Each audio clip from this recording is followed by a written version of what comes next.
What's up, everybody, and welcome back to another movie review. I'm Chase Lee, and the movie I want to take a look at right now is The Devil All the Time. Now, this one comes from Netflix. It is directed by Antonio Campos, and this one tells the story of sinister characters that converge around a young man devoted to protecting those that he loves in a post-war backwoods town steeped in corruption and brutality. So this one runs at a full 2 hours and 18 minutes, so it's a very dark movie to sit through that long, but if this is something that interests you, no matter what I say in my review, check it out if you will. It is on Netflix for streaming. So, going into this, excuse me, I saw one trailer for it, and I knew just from the amount of cast that was in this, it is stacked with talent. I knew that they were going to push us for Oscar and awards consideration, primarily in the acting category. So I was like, Netflix, I see what you're doing. You're starting to release all these movies out at the right time to get us pumped for awards season, and this is the film that's supposed to do that. So I saw it, and I ended up liking it. It's nothing I really want to watch again, but I liked being in that world and following these characters despite how rotten it can be. And the reason why we watch these, characters and these types of stories of just a bunch of terrible things happening is that there's a sense of hope. There's a sense of light at the end of the tunnel, so to speak. When those credits roll, you want that sense of like, which character out of this massive bunch of terribleness going on, who's going to rise out of the ashes and be the phoenix, so to speak? Who's going to carry on and try to make their life a little bit better? Yes, they were dealt a bad hand in life, but they're going to try to make the best of it, make the best decisions, and do what they can to have a better life for themselves and for others. And so you watch this because you want to know like who can be redeemed, who can be forgiven, especially when they need it the most. Who are you going to give a second chance out of all these characters in this story? Religion plays a huge part in this story and these characters' lives, and so that's kind of what the director wants you to do. He sits you down, he forces you to watch some of these people make awful decisions and some of the bad things that happen in these people's past, but like, what are they going to do with it? And so, that's why I like watching these stories. But it's based on a book by Donald Ray Pollock, who also narrates the movie. Now, at first, I thought his narration was a bit of an injection into the story that didn't really feel right. It felt off-putting. It didn't really make sense to me. But as the movie was getting closer to the end, I ended up liking it. His voice is very direct with honesty, but also there's this calming kind of nature to it to where, he's telling us what's happening. He's kind of sarcastic at some points, but I like how he tells it like it is. And like some of these characters maybe aren't worth saving, but he tells you like just everything that you're kind of thinking and feeling as an audience member. And there was just something about the presence of his voice that I really enjoyed. So by the end of it, I thought it made sense for the time period because it's set in the 50s. And also I just liked hearing his voice cut through the story like that. Does it kind of get into audiobook territory? Sure, you could probably argue that. But as a narration for a feature film, I think it, a little stumbly at first, but I think it lands at the end. So I think Antonio Campos, I think he directs this generational tale of hardships and choices that people make and how they go about these choices. And I think he makes us spend time with them. Like there's ample time between all of them. It's very well balanced. But he wants us to get a sense of who they are and if they're worth saving. Once again, religion plays a huge part in this film. A lot of people in the story are dealing with hardships, and they are dealt bad hands in life, and he wants you to get a sense of that theme. And like, there's a lot of hardships that people might be dealt with in life, but it's a matter of how you take that and what you do with it. Do you feel sorry for yourself and just never want to become a better person or get out of that pit of darkness? Or do you want to fight for a better life? Do you want to do better for yourself? And I know some circumstances people don't have that option, but that's what he is presenting to us in this film. It's a matter of like what you do with it, because people always have a past that is haunting them. It's always lingering behind them in this movie.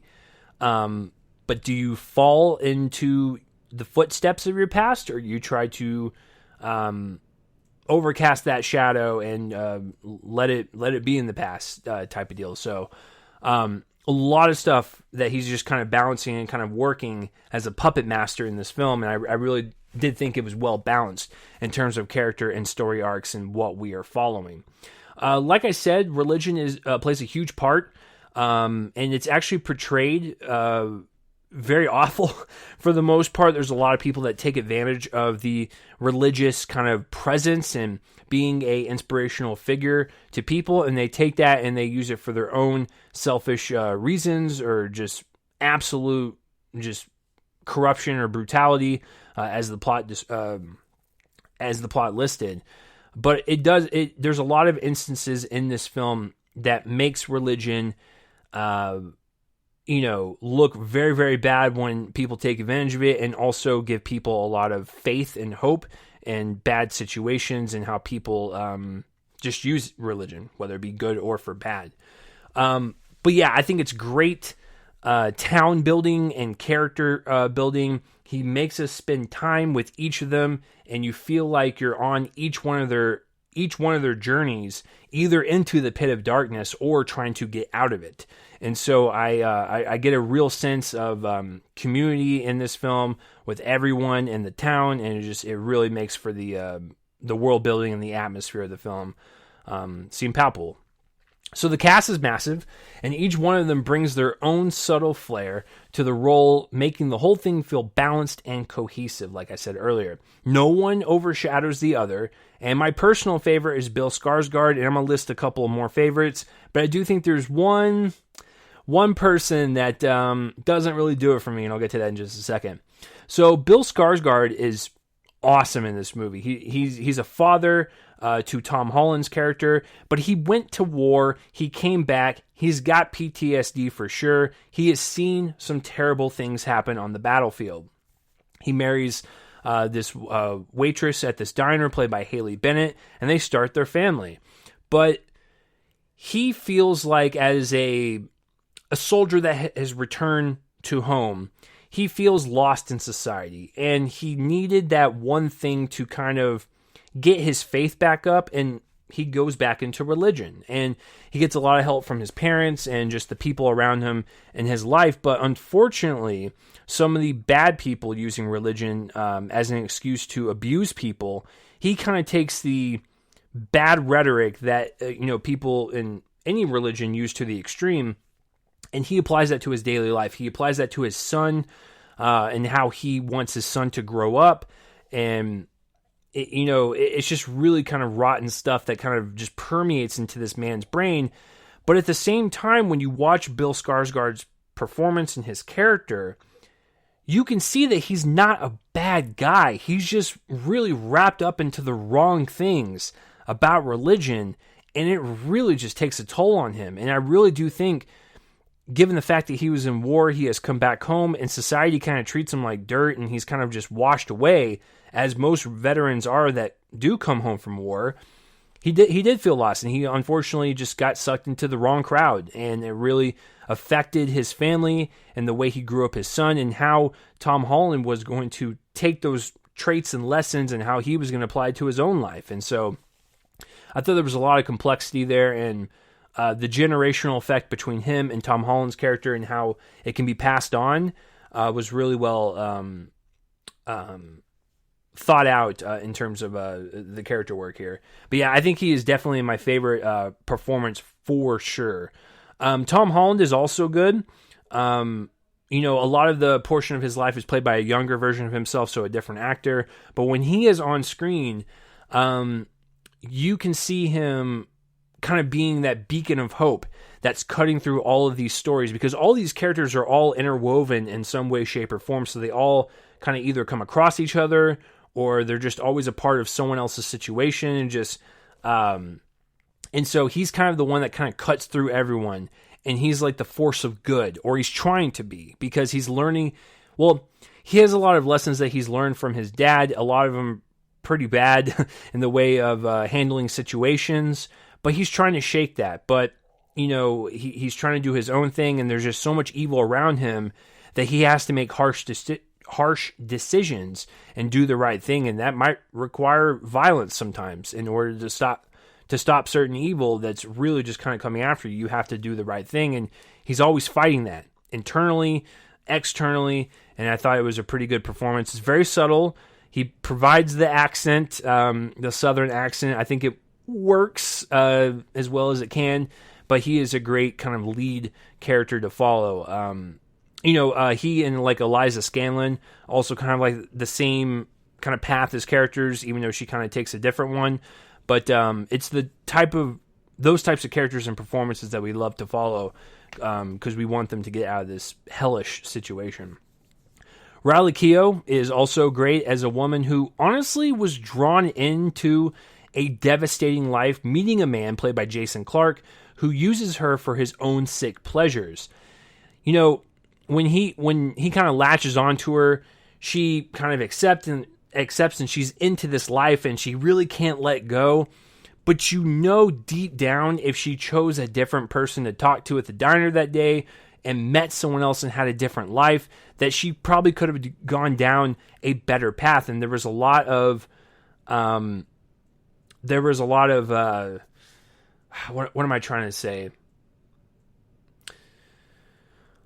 A lot of empathy for her. That's what I'm trying to say. To where like you know that she's doing some really bad stuff, but you know that maybe if she chose a different path in life, that things could have been different, and you kind of feel bad for her. And seeing the complexities of her character and her arc, I really enjoy, because if she did meet another person and she chose a different path, would she be the same person?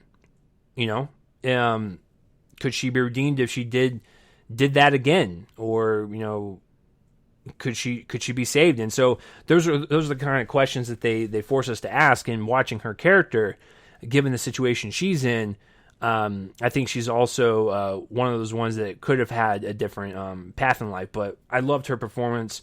It was really well done by her, because she has to play two different portions of her life. Once again, this is a generational film, and both parts are just a really great arc from her part. Everyone does a fantastic job. Haley Bennett, Harry Melling, who's popping up in a lot of stuff this year, Sebastian Stan, Mia Wasikowska, Eliza Scanlon, like I mentioned, Jason Clarke, like I mentioned. Everyone gets their own time throughout the story, and the little time that they have makes an impact on the story and really captures a real sense of this little world that they inhabit. I loved every single person in the movie, except one actor. I actually think it's a misfire. I know a lot of people are liking him in this movie, but Robert Pattinson is totally miscast in this film. His character is a character I like because it is a cautionary tale on how someone who's supposedly a religious figure can take advantage of that and take advantage of people and really abuse them. That is stuff that actually happens in our world, the real life world, not this fictional world. But so the character's not something I had a problem with, because it was done to the best of its ability. But his accent is terrible. It really is. And it's not Robert Pattinson's fault, but he does not exude Southern presence. He just doesn't. Tom Holland, a little iffy at first, but then I slowly started to get into it. But Robert Pattinson does not have that Southern flair to him. He doesn't sit right in this universe. It doesn't work. And on top of that, the accent doesn't work. He's doing this weird kind of Southern high pitch accent. Just doesn't come off well. It's super distracting. And for someone as talented as Robert Pattinson, you want him to shine and not be overshadowed by these little trinkets to his character that just weigh him down. So, yeah, not a fan of his performance. Character, fine, but the performance was not working for me, and it was super distracting.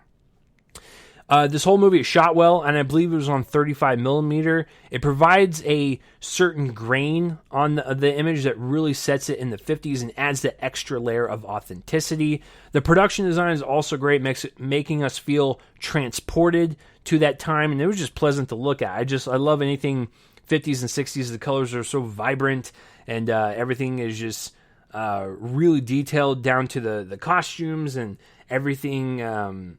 As far as like cups and plates, it's just I love it all. anything that's set in this time period, I'm always a fan of. So this is a very dark, engrossing movie, and it's something I don't care to watch for again, but I liked what I saw as a film, so I'm going to give it a B-. So what did you think of The Devil All the Time, or have you even heard of it? Please comment down below and let me know whether you liked it, loved it, hated it. I will try to reply to your comment, but if I don't reply, I at least read all of them. But yeah, that will do it for this review, guys. I'm Chase Lee. If you're watching this on YouTube and you would subscribe to my YouTube channel, you can do just that. I don't have this in audio form because I'm going to have a full podcast episode for this, but if you want more reviews in audio form, you can do just that and go subscribe to the Real Me and Cole in the Movie podcast feed, if that's more of your style. So I apologize for the looking up and looking down and the length of this review. It's a little longer than usual, but I wrote down notes this time so I don't stutter or I don't stammer a lot in front of you guys. I don't know if it worked. Let me know if the notes work for you, if I should just go at the top of my head like I normally do, but I felt like it was a little better, but yeah, let me know down below if that works. So sorry for the length of this and the looking up and looking down. It's just something new for me, so please bear with me. But yeah, that'll do it for this review. I'm Chase Lee, and tune in next time for whatever I review next. I will see you guys later.